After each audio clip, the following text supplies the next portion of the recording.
이 시간 우리 금요 심야 예배 말씀은 성령을 받아 복음의 증인이 되자입니다. 성령을 받아 성령의 충만함을 받아 복음의 증인이 되자입니다. 이제 성경 가운데 사도행전은 사도들 그리고 초대교회 성도들 전도와 선교 사역을 함과 동시에 성령의 역사죠. 성령의 역사. 다 성령의 역사입니다. 제자들을 통하여서 예루살렘에만 머물러 있던 이 복음이 사마리아를 넘어서 이제 땅끝 구석구석에까지 그리고 성령님께서 전도의 문을 어떻게 여셨는가를 말씀합니다. 그러하기에 사도행전에 나타난 영혼 구원을 향한 전도도 우리가 하기도 하고 선교도 하기도 하는데 많은 방법들이 있어요. 이제 우리가 전도 세미나 같은 것도 있고 여러 가지가 있긴 하는데 그것도 이제 다 이게 인도하심의 방법이긴 하지만 어쨌든 이 시대가 본받아야 될 가장 합당한 전도와 선교는 성경에 기록되어 있는 대로 성령의 충만함을 받으면은 성령님께서 인도하시고 전하게 하시는 그런 일이 있다라는 겁니다. 사도행전 1장 8절 말씀 오직 성령이 너에게 임하시면이에요. 1장 8절 오직 성령이 너에게 임하시면 너희가 권능을 받고 예루살렘과 온 유대와 사마리아와 땅끝까지 이르러 내 증인이 되리라 하시니라.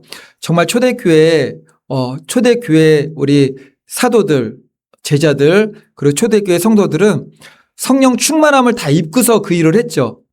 성령 충만함을 입고서 권능을 받고 특별히 오늘 빌립 집사 앞에서는 이제 스테반 집사가 순교했죠. 성령의 권능을 받아가지고 순교도 감당했고 복음 전파도 그 일을 감당했다라는 겁니다. 이 말씀처럼 반드시 우리가 복음의 증인이 되기 위해서는 여러 가지 해야 될 것들이 많아요.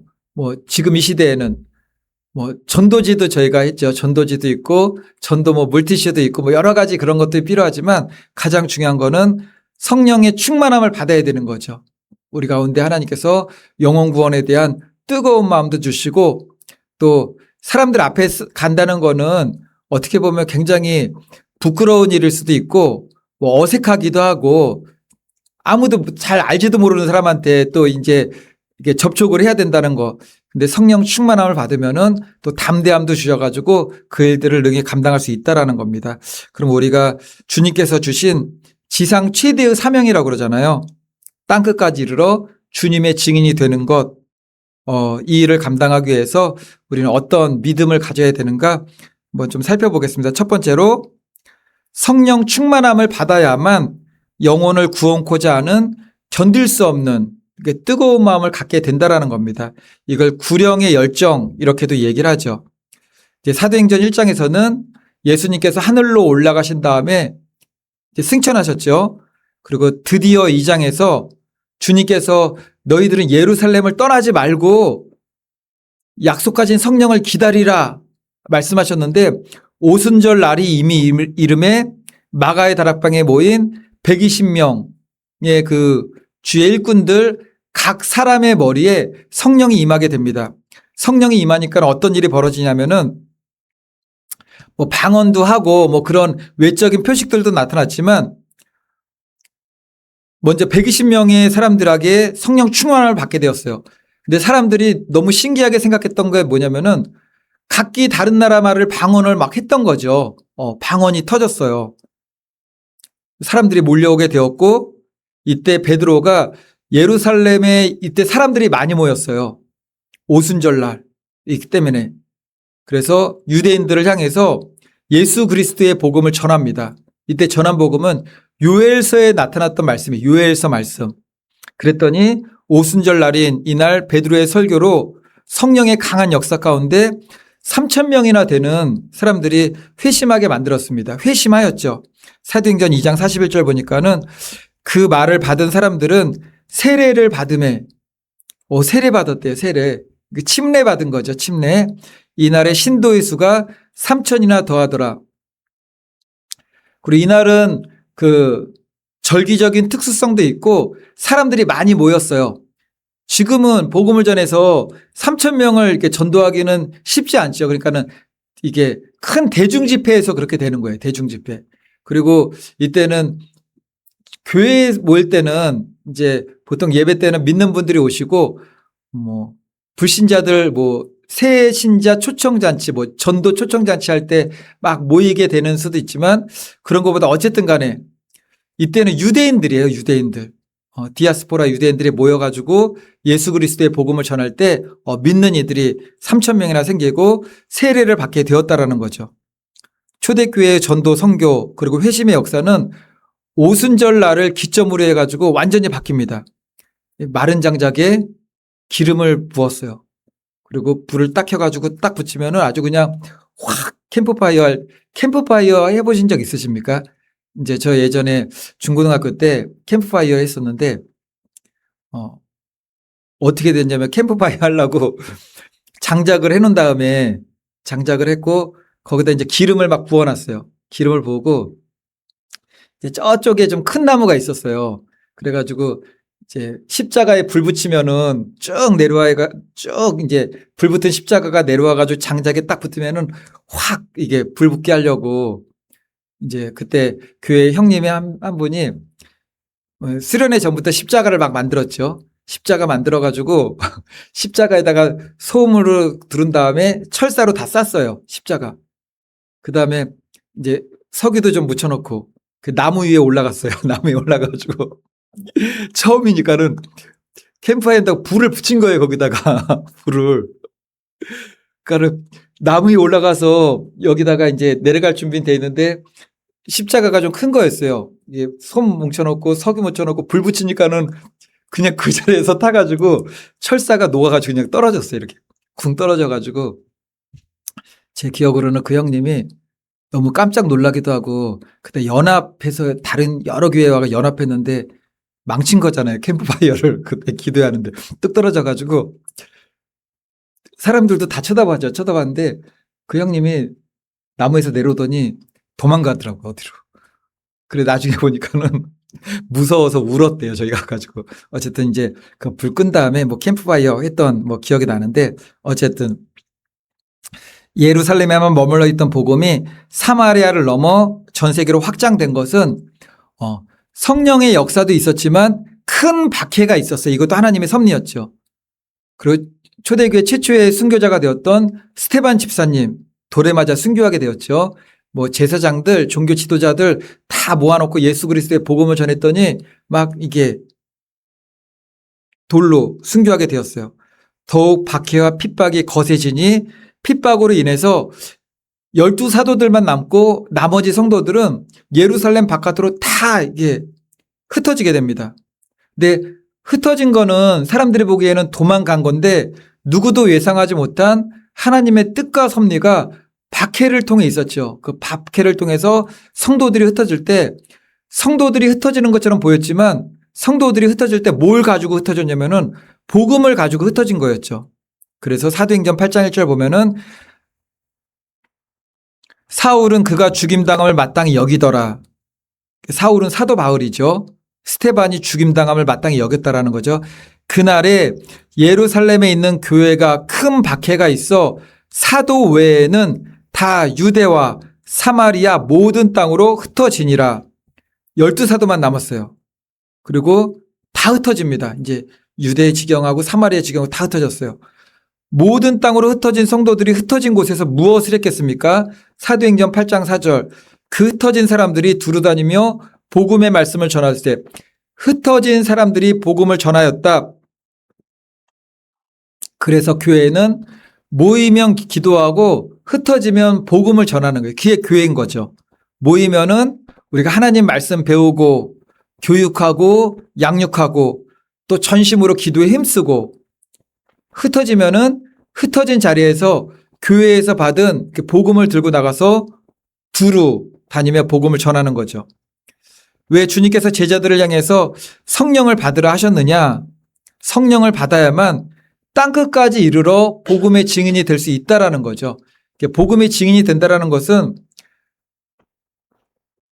단순히 복음만 알고 있다고 증인이 될 수 있는 건 아니죠. 영혼 구원에 대한 구령 열정에 대한 간절함이 있어야 돼요. 그리고 담대함도 있어야 되고 복음을 전할 때 핍박도 감당할 수가 있어야 되는 거죠. 이제 오늘 본문에 이제 빌립 집사가 나옵니다. 예루살렘에 불어닥친 박해로 인해서 12사도 외에 다 흩어지게 된 상황에서 사마리아로 가서 복음을 전하게 됩니다. 여기서 알 것은 박해와 핍박으로 인해 흩어진 자리가 예루살렘에서 복음이 시작되었잖아요. 예수 그리스도의 복음은 시작은 예루살렘에서 시작되었습니다. 초대교회에서 예루살렘에 시작되었죠. 지금은 복음이 다시 예루살렘으로 들어가야 되는 그 마지막 때를 우리가 살고 있습니다. 그리고 이제 유대와 사마리아로 흩어졌어요. 땅끝까지 더 가야 됩니다. 교두보 역할을 하게 된 거죠. 그들이 핍박을 피해서 숨은 곳이 피난처가 아니라 복음을 전하는 다 각자의 교회들이 된 겁니다. 빌립보서의 복음 전파 사역이 어떠했는가? 사도행전 8장 이제 5절 6절 보면은 빌립이 사마리아 성에 내려가 그리스도를 백성에게 전하니 무리가 빌립의 말을 듣고 행하는 표적도 보고 한 마음으로 그가 하는 말을 따르더라. 이제 빌립 집사는 초대교회가 구제 사업을 하기 위해서 뽑은 7명의 집사 중에서 성령 충만한 자들 중에서 7명을 뽑았는데 그 중에 한 명이죠. 초대교회는 복음만 전하는 건 아니었습니다. 교회가 해야 될 아주 중요한 일 하나가 뭐냐면은 고아와 가부를 돌보던 구제 사역이었어요. 구제 사역. 이건 지금도 동일합니다.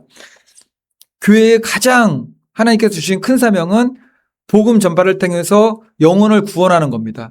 그와 함께 하나님 사랑, 이웃 사랑을 전함에 있어서 구제 사역이 반드시 해야 돼요. 교회는 고아를 돌보고 고아와 가부들, 가난하고 소외된 이웃들에게 하나님의 사랑을 실천하는 겁니다.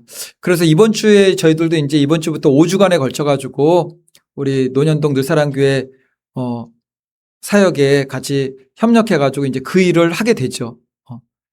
그 일을 하게 되면은 이제 이웃사랑 실천하는 일을 하게 되면은 이제 노숙인 사역이죠. 섬김 사역 하게 되면은 받는 은혜도 많고 깨닫는 것도 많아요. 그리고 일반적으로 생활하시는 분들은 그런 분들하고 접할 기회들이 많이 없잖아요. 먼저는 감사하게 되죠. 지금의 우리 생활이 아무리 궁핍하고 어려워도 그분들보다는 훨씬 나아요, 사실은. 훨씬 낫기도 하고. 뭐 안식처도 있고 저희가 보호함도 있고 또 하나 가장 중요한 거는 이 땅에서의 삶은 똑같아요. 부자로 살던 가난하게 살던 어쨌든 간에 좀 평안한 삶이 있으면 좋겠지만 그렇지 않다고 할지라도 죽음이라는 것은 반드시 누구에게나 오잖아요. 반드시 영혼 구원을 해야 되는 거죠. 어쨌든 하나님 사랑, 이웃 사랑을 실천하는 5주간의 사역을 위해서도 기도해 주시기 바랍니다. 그러니까 스테반 집사, 빌립 집사 외에 이제 7명으로 구성된 초대교회 7집사가 뽑혔습니다. 근데 여기서 우리가 알아야 될 건 뭐냐면은 그 스테반 집사님이 빌립 집사님이 고아와 가부들을 돕는 일을 하는 구제 사역만 감당했던 것이 아니에요. 사도들처럼 복음 전파를 합니다. 복음 전파, 예수 그리스도의 복음을 사도들처럼 전하고 사도들처럼 권능을 행합니다. 오늘 말씀에서 빌립 집사는 그 사도들의 권능이 빌립 집사에게도 나타났죠. 그래서 사도행전 21장 보면은 빌립 집사님에게 어떤 호칭이 붙냐면은 전도자라는 호칭이 붙어요. 사도행전 21장 가면은 빌립 집사는 전도자 빌립이에요. 전도자 빌립. 사도가 아님에도 불구하고 하나님께서 그렇게 쓰셨다라는 거죠. 이 사실에서 우리가 알아야 될 사실이 무엇이냐면은 우리 교회 오게 되면은 각 지체들이 있잖아요. 교회에 살 지체들이 있어요. 뭐 저는 목사로서의 할 일들이 있고 우리 뭐 집사님이나 성도님들이나 다 교회에서 봉사도 하시고 헌신도 하시고 다 하시잖아요. 화분에 물도 주시고 반주도 하시고 또 주일 되면 식사 준비도 하시고 뭐 청소도 하시고 다 하시는데 이런 지체들의 사명뿐만 아니라 그럼에도 누구에게나 동일하게 주어진 사명이 뭐냐면은 복음을 전하는 일이에요. 이거는 다 주셨어요. 우리 모두에게 다. 영혼을 구원하는 전도의 사명. 스테반 집사, 빌립 집사, 성도로서 교회 구제 사역을 담당하면서도 사도적인 능력을 갖춰서 복음 전파에 아주 귀하게 쓰임 받습니다. 즉 우리를 뭐라고 부르죠? 그리스도인이라고 부르잖아요. 그리스도인. 이제 사도행전 11장에서 처음 그리스도인이라고 불리게 돼요. 바울과 바나바가 안디옥에서 사역할 때 너무 극성 맞은 거예요. 안 믿는 사람들이 볼 때는. 그래서 이런 느낌이죠. 저희 그리스도인들, 지금 그리스도인이라고 하면은, 그리스도인이시군요. 그러면은 신실한 믿음의 사람들이란 느낌이 있잖아요. 예전에 우리 믿는 사람들 얘기할 때 저 예수쟁이들 막 그러죠. 맨 전도하고 맨날 복음 전하고 그러니까는 듣기 싫다. 저 예수쟁이들. 그 당시 예수쟁이 같은 그런 느낌으로 불렀던 거예요. 저희 그리스도인들, 복음만 하는 그리스도인들. 초대교회 시대의 사도들과 성도들의 영혼 구령의 열정이 어땠느냐면은 이제 사도행전 26장 보면은 사도 바울이 아그리빠 왕에게 복음을 전하게 되는데 듣다가 이 사람이 뭐라 그러냐면은 사도 바울에게 저가 복음에 미쳤다 그래요. 미친 녀석, 복음에 미친 녀석 그래요. 입만 열면은 부활하신 그리스도, 입만 열면은 내가 만난 부활하신 주. 그리스도인이란 어떤 사람입니까? 그리스도인이란 미친 사람이에요. 미친 사람. 사도행전 26장 24절 보면은 바울아 내가 미쳤도다. 내 많은 학문이 너를 미치게 한다. 여기서 많은 학문이 세상 학문을 말하는 게 아니잖아요. 하나님을 아는 지식, 예수 학문. 그러니까 복음이에요.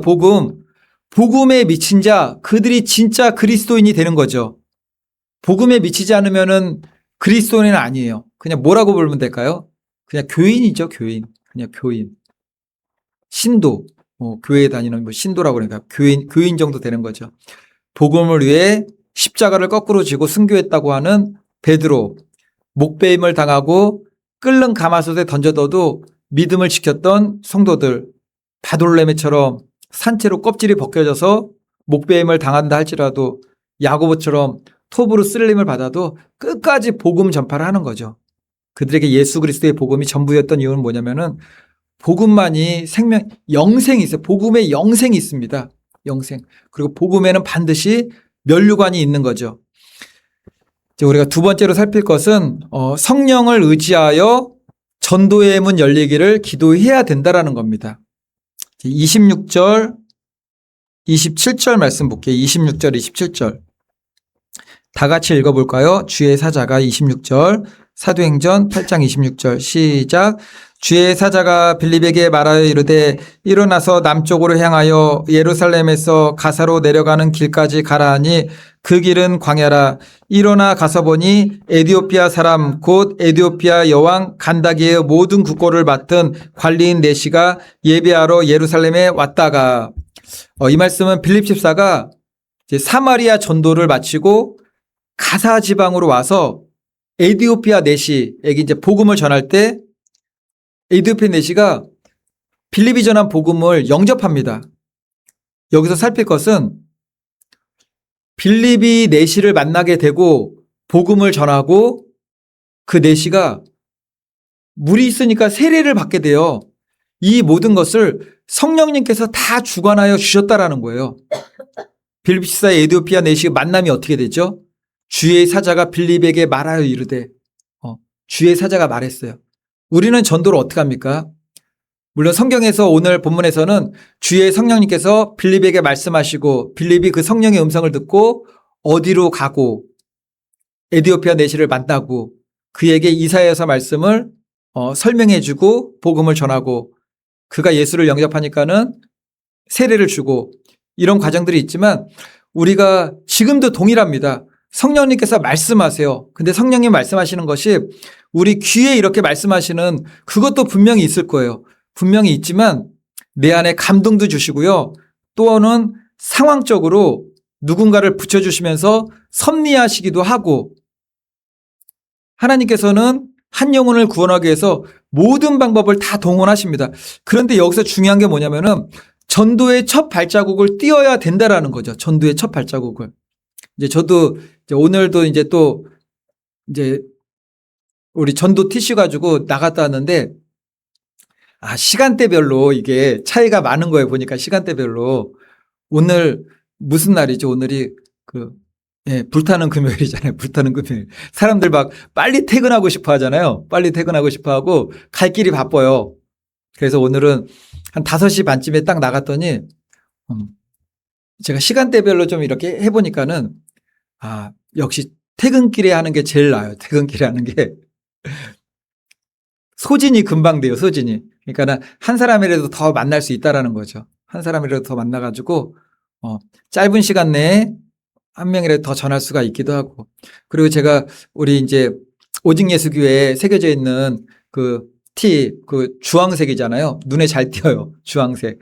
이제 좀 따뜻하게 옷도 입고 여기 교회도 이름도 써 있고 등에다가 하나님 사랑 이웃 사랑 또 등에다가는 또 뭐 글씨도 커요. 우리 오직 예수교회 이름도 크니까는 지난주부터 어느 교회냐고 물어보시는 분들이 없더라고 보니까는 가슴에도 적혀 있고 뒤에도 있고 제가 TC도 드리고 그러니까는 뭐 감사하게 받으시는 분들도 있고 좀 어색하게 받으시는 분들도 있는데 어쨌든 간에 그렇게 전도를 해 나가는 거죠. 한 발 한 발 하다 보면은 하나님께서 보내주시는 사람들도 있고 전도의 지경을 더 넓혀주시고 전도의 문은 성령님께서 열어주시는 겁니다. 그런데 우리가 영혼 구원의 사랑을 가지고 한 걸음씩은 전도의 현장으로 나가야 된다라는 거죠. 이렇게 필립 집사와 에디오피아 내시아의 만남은 성령의 역사로 이루어져서 복음이 증거하게 됩니다. 제가 전도를 하면서 계속 느낀 게 있어요. 느낀 게 뭘 느꼈냐면은 기도를 더 충만하게 해야겠다. 더 많은 시간, 더 간절하게, 더 뜨겁게 기도를 해야겠다라는 생각을 정말 많이 했습니다. 이게. 우리가 기도가 아무것도 아닌 것 같지만 기도할 때 하나님이 함께 하세요. 그리고 기도할 때 역사하시고 성령님께서 역사하시면은 영혼들의 마음을 변화시키는 일들은 성령님께서 하시는 거죠. 우리가 현장에 나가서 직접 발로 뛰는 전도도 해야 될 뿐만 아니라 하나님 앞에 전도의 문을 열어달라고 또한 그 영혼들이 주님께로 인도함을 받아서 예수 그리스도를 믿고 영접하는 그런 회심의 역사가 있도록 반드시 기도할 수 있어야 된다는 것입니다. 이런 것을 볼 때 우리들 각 사람이 성령의 역사 중에서 역사함 가운데 이런 일들을 우리가 감당해야 된다는 겁니다. 이제 29절 보니까는 성령이 빌립더러 수레로 가까이 나아가. 성령이 빌립더러 수레에 가까이 나아가. 말씀하실 때 빌립이 그 말씀에 순종하죠. 빌립이 달려가서 수레로 가서 복음을 전하게 됩니다. 우리가 영혼 구원 그 전도는 어떻게 하는 거냐면은 마음 주시면은 견딜 수 없으면은 순종해야 되는 거예요. 그렇다고 우리가 하나님께서 전도에 대한 마음을 주시고 누군가에게 복음을 전해야 되고 그 영혼이 너무나 간절하고 애틋해서 복음을 전한다고 전할 때마다 다 변화받고 예수님을 영접하고 교회로 오게 되느냐? 그렇진 않아요. 그 때와 섭리는 우리는 알 수 없지만 복음 전하라는 주의 명령에 우린 순종해야 된다라는 거죠. 제자들도 복음 전하러 집에 막 들어가는데 거부하고 배척하고 막 쫓아내는 사람들이 있잖아요. 예수님께서 그때는 어떻게 하라고 그랬죠? 내 발에 신의 먼지를 털어버려라. 그러고 다른 집으로 가라 그러잖아요. 마음 주셔도 전해서 그들이 배척할 수도 있어요. 그럼에도 불구하고 성령께서 마음 주시면은 전하는 겁니다. 그리고 기도도 반드시 해야 돼요. 기도도. 우리가 시간 정해서 기도하는 것도 있지만 생각나면 기도해야 돼요. 생각나면은. 어떻게 기도하시냐면은 우리가 보통 기도하실 때 나라와 민족을 위해서 기도하시고 북한 땅을 위해서 기도하시고 우리가 기도하는 순서들이 다 있잖아요. 생각나시면은 그냥 기도하시면 돼요. 그걸 갖다가. 그걸 붙들고 기도하시면 돼요. 하나님께서 감동 주시고 생각나게 하시는 거 하나만 붙잡고 끝까지 기도하셔도 됩니다. 끝까지. 기도하셔도 되고, 나라 민족에 대한 것도 아니고 다른 것도 아니고 나 자신에 대해서도 끝까지 이렇게 하나만 붙들고 기도하셔도 돼요. 어쨌든 늘 전도의 문이 열리기를 소망하며 우리는 이렇게 기도할 수 있어야 된다라는 것입니다. 골로새서 4장 3절 말씀 보니까는 또한 우리를 위하여 기도하되 하나님이 전도할 문을 우리에게 열어주사 그리스도의 비밀을 말하게 하시기를 구하라. 그리스도의 비밀이었어요. 이때는. 지금은 예수님을 전하는 것이 당연히 우리가 예수님을 전하지만 초대교회 당시는 유대교회에서 이게 예수 그리스도의 복음으로 넘어가는 과도기였잖아요. 감추어졌던 경륜이 풀어졌던 거예요. 그래서 그리스도의 비밀이었어요, 이거는. 어쨌든 그리스도의 비밀을 말하기를 구하라. 복음이죠. 예수 그리스도의 복음. 복음을 말하려면 어떻게 됩니까? 우리를 위하여 기도하되 하나님이 전도할 문을 우리에게 열어주사. 성도님들도 저도 그리고 우리가 전도 현장으로 나갈 때 기도해야 됩니다. 하나님이 전도할 문을 우리에게 열어주사. 전도할 문이 닫히면은 전도할 수 없잖아요. 우리가 교회 문이 닫히는 시대도 우리가 경험해 봤잖아요. 한 2, 3년 동안에. 예상치 못하게 교회 문이 닫히니까는 전도를 할래야 할 수도 없어요. 모이지를 못하는데 어떻게 전도하겠습니까? 그리고 그때는 뭐 교회 갔다 오게 되면은 코로나가 확산된다고 그래가지고 교회 다니는 사람들 되게 이상하게 생각을 하던 그런 시절도 있었죠. 어쨌든 전도는 나가서 외치고 나가서 전도지만 준다고 전도되는 것이 아니라 기도가 먼저 우선시 되어야 한다라는 겁니다. 바라기는 저와 성도님들 모두 주님께서 우리에게 주신 너무나 큰 사명이에요. 그래서 지상 최대의 명령이라고도 말씀하세요. 그리고 그것은 주님께서 말씀하신 그때로부터 예수 그리스도께서 오실 마라나타 되신 예수님께서 이 땅에 오시는 그날까지 마지막 때까지 반드시 전해야 되는 복음입니다. 그리고 예수 그리스도의 복음, 구원의 복음. 근데 성경은 회개의 복음이라고도 하죠. 회개의 복음. 요한계시록 보면은 두 증인이 외치는 복음인데 그게 또 회개의 복음이에요. 우리가 그렇다고 나가서 뭐 어디 나가서 회개하라 천국이 가까웠느니라 그렇게 전하는 건 아니죠. 예수님을 믿고 교회로 오게 되고 복음을 깨닫게 되면은 아 내가 죄인이구나. 근데 우리 주님께서 나를 위해서 십자가에 못 박혀 죽으심으로 나 같은 죄인도 구원해 주시는구나. 이걸 깨닫고 회개할 수 있기 때문에 회개의 복음이라고 하는 거죠. 바라기는 저와 우리 오직 예수교회 성도님들 모두 성령 충만함을 받아서 무엇보다 전도의 문이 열리기를 위해서 더욱더 기도하고 영혼 구원에 힘쓰시는 저와 우리 성도님들 되시기를 예수님의 이름으로 축원을 드리겠습니다. 아멘.